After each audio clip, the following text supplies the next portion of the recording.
의와 절제와 심판에 대해서 바울이 총독 앞에 아주 강하고 담대하게 이 강론합니다. 자세하게 풀어서 설명을 하죠.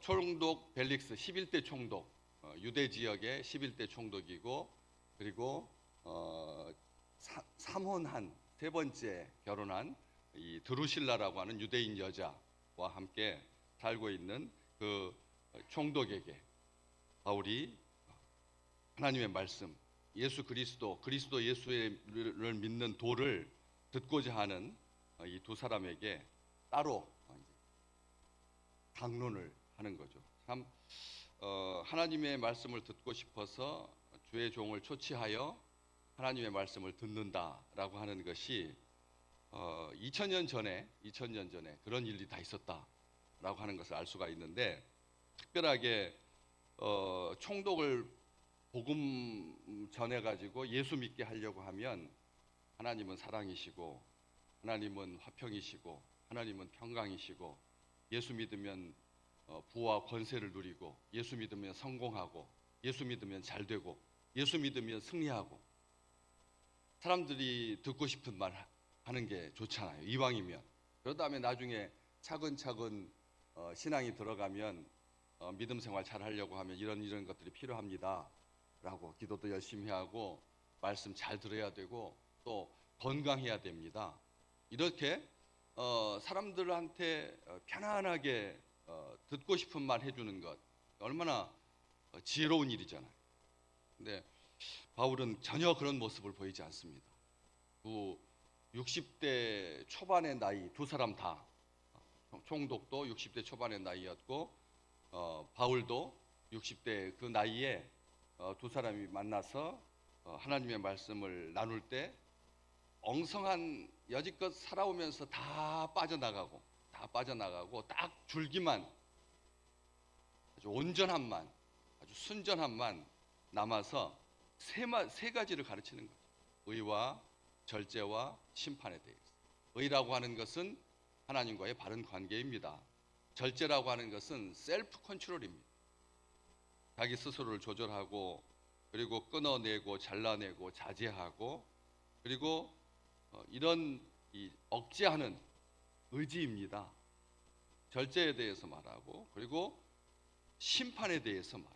의와 절제와 심판, 이 세 가지, 우리는 믿음, 소망, 사랑은 기억해도 의와 절제와 심판에 대해서는 아주 낯선, 잘 안 쓰려고 하는, 예수 믿는 백성들에게도 별로 이게 신앙을 복돋우고 믿음 생활 잘할 수 있도록 하는 그런 어떤 이 요소가 아니다라고 생각하기 쉽다는, 심판이 무슨 하나님의 믿는 백성들, 그래서 예수 믿지 않는 사람들에게나 설명해 줘야 될 일이. 절제, 예수 믿는 사람들은 그 삶 자체가 절제인데 무슨 절제에 대해서 따로 말할 필요가 없고, 예수 믿는다라고 하는 것은 하나님과의 관계가 바르게 정립이 되었으니까 예수를 믿지, 신앙생활하지 하면서 다 우리하고는 상관없는 것처럼 생각하기가 쉽다라고 하는 것이죠. 그런데 이 두 번째 절제라고 하는 이 항목도 이 헬라어에서 보면 그 힘 안에서의 절제입니다. 그 힘 안에서. 무슨 뜻이냐면 예수께서 주시는 힘 안에서 그게 가능한 거지, 사람의 어떤 의지로 절제하지 할 수 있는 게 아니라는 겁니다. 새해가 시작되었으니까 한번 담배를 끊어봐. 새해가 시작되었으니까 한번 화를 한번 안 내봐. 새해가 시작되었으니까 한번 뭐 어때봐. 이런, 그렇게 작용하는 게 아니라는 겁니다. 절대. 그렇지, 불가능하다는 거죠. 하나님의 힘 안에서, 주님께서 주시는 그 능력 안에서 끊어내고 잘라내고 조정하고 자제하는 것이죠. 그랬을 때 비폭력과 용서의 형태로 보복을 자제하게 되고, 겸손과 겸허의 형태로 오만을 자제하게 되고, 신중함의 형태로 과도한 사치를 자제하게 된다는 거예요. 하나님께서 힘을 주셔야지만 과잉하지 않게 되고 선을 넘지 않게 되고 초과하지 않게 된다. 이 사회가 지금 마치 끓어오르는 물수단지 같이 북쪽에서부터 남쪽으로 기울은 그 선지자의 이 환상과 같이 물이 지금 끓어서 넘치기 일보 직전인 것. 북한도 마찬가지고 남한도 마찬가지. 이 정말 너무나 아름다운 젊은이들을 바싹 말라가지고 죽어가는 그 아이들을 무슨 폭풍 부대니 뭐 특수 부대니 해가지고 러시아에 파병해가지고 그 아이들이, 그 청년들이 죽어가는 그 사진 보면 이게 마치 한 영양실조에 걸린 사람 아닌가, 초로의 노인처럼 눈이 휑해가지고 그래가지고 죽어 있는 그 사진을 보면서, 또 남쪽은 새해를 시작했으면 조용하게 자기를 자신을 근신하고 자기 삶을 되돌아보면서 앞으로 나가야 되는데 그냥 끓어오르는 그런 현상을 보면서 평온과 자기 통제의 절제가 사라진 사회, 과도한 분노만이 남아있고 그래가지고 사적인 분노를 폭발시키는 그런 일들이 얼마나 많은지, 하나님께서 주시는 힘으로 사는 사람들은 순결합니다. 절제는 모든 것들을 다 연결하더라고요. 절제하는, 하나님께서 주시는 힘으로 겸허하고 겸손하고 하나님께서 주시는 힘으로 자기 조절 능력이 가능하다는, 조절이 안 되면 온풍기도 피곤합니다. 냉풍기도 피곤합니다. 조절이 안 되면 한여름에 얼어 죽습니다. 한겨울에 더워 죽습니다. 조절이 안 되면. 그래서 모든 기계마다 전부 다 타이머를 설치하고 또 조절이 가능하게 하죠. 조절이 안 되면 유익함이 하나도 없다라고 하는 것이. 신앙에서도 마찬가지고, 환대하는 것, 하나님께서 주시는 힘만이 환대할 수가 있습니다. 교회를 연말 연초가 되면 유랑민처럼 많은 사람들이 생각을 합니다. 그럴 때 그 환대는 무엇으로 말미암습니까? 예우와 용서는 어디서 말미암습니까? 자비의 아름다움은 무엇으로 말미암습니까? 하나님 주신 힘으로만 온전하게 사시기를 주의 이름으로 축복합니다. 내 의지와 내 감정, 내 노력, 나의 예씀, 이게 아니라 듣기 좋은 말로 아부하지 아니하고 귀를 즐겁게 하지 아니하고 또 성나게 하지 아니하고, 하나님께서 바울의 입술을 통해서 총독에게 덕담하지 아니하고 기분 좋게 하지 아니하고 거짓을 말하지 아니하고 불의에 대해서 분명하게 지적하고 그리스도 안에서 복음의 능력만이 예수를 믿게 하고 회개하게 하고 자기의 자랑하지 아니하게 하고 자기 공로 의지하지 않게 하고, 의에 대해서, 절제에 대해서 하나님의 의를 부정하는 것, 이게 복음을 거절하는 거다. 바울은 분명하게 말하고 있습니다. 그러면서 심판에 대해서 말하고 있는데, 사실 이 심판에 대해서 말한다라고 하는 것, 온 사회가 다 심판인데, 그렇지 않습니까? 온 사회가 다 심판입니다. 한 걸음 나아가 걸려고 하면 이렇게도 걸리고 저렇게도 걸리고, 이렇게도 걸리고 저렇게도 걸리는 겁니다. 어떤 의미를, 어떤 주군을 섬길 거냐, 무엇을 섬길 거냐, 이것에 따라서 해석하는 것이 다 다르고, 헌법위원들도 다 다르고 백성들도 다 다르고, 어떤 결론이 났다 그래서 모두가 수긍하고 그런 것이 아니라, 왜? 여지껏 이 땅에서 행해졌던 심판이 정권과 굉장히 밀착되어 있었고, 그러다 보니까 사람들이 어떤 판결이 나더라도 그것에 대해서 만족함이 없는 거죠. 30심을 해도 자기 마음에 만족함이 없어요. 이런 시대에 이 심판에 대해서 말합니다. 뿌린 대로 거둔다, 심은 대로 거둔다. 육체를 위하여 썩어질 것을 심으면 육체로부터 썩어질 것을 거두게 된다.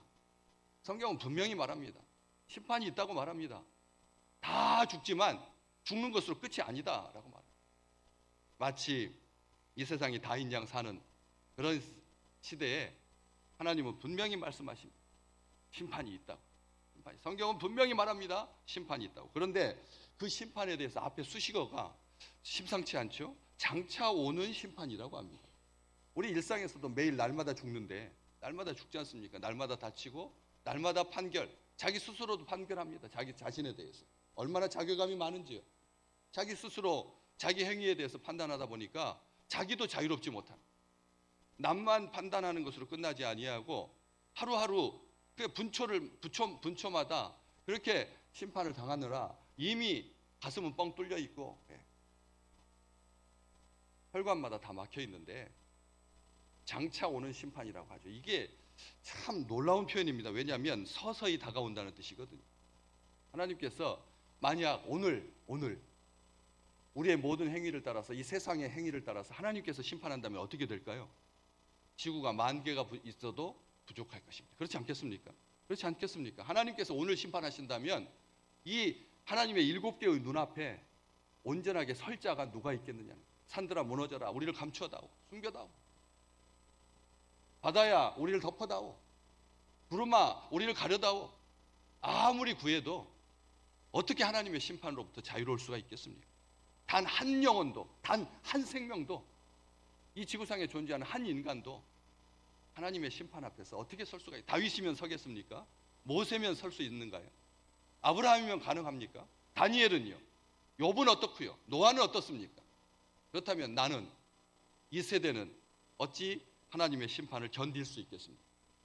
그런데 하나님의 심판에 대해서 즉각 심판이라고 하는 표현을 쓰지 아니하고, 하나님의 응징이라고 하지 아니하고, 하나님의 징계라고 하지 아니하고, 장차 오는 심판, 3년만, 한 해 올해만 더 하나님 제가 걸음을 주고 잘 다듬어서 포도 열매가 맺게 하겠습니다. 주님의 소리가 들리지 않으십니까? 이 속에서, 장차 오는 심판 속에서 주님의 음성이 들리고 있다라고 하는 거죠. 그렇지만 우리는 기억합니다. 제대로 된 심판이고 철저한 심판, 정확한 심판이다.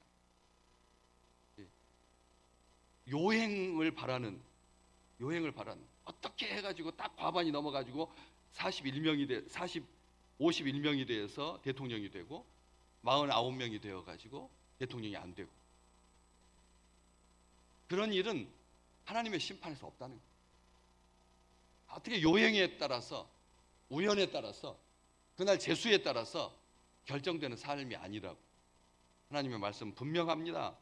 시대의 조류에 따라서 흔들리지 않고, 여론에 따라서 하지 아니하고, 보수나 진보에 따라서 되지 아니하고, 나이나 성이나 인종이나 국적에 따라서 갈리지 아니하는,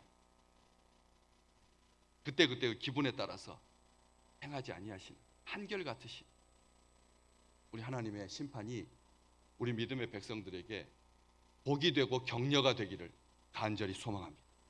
하나님의 심판이 장차 오는 심판이어서, 그래서 바울은 분명하고 단호하게 말하지. 그러니까 이 말을 듣고 총독은 두려움에 휩싸이게 됩니다. 자기의 그 무절제한 삶, 하나님을 믿지 아니하는 그 불의, 장차 오는 심판에 대해서는 개의치 아니하는, 그래서 회피하려고 하지. 지금은 가라, 내가 틈이 있으면 너를 부르리라. 정말 안타까운 일입니다.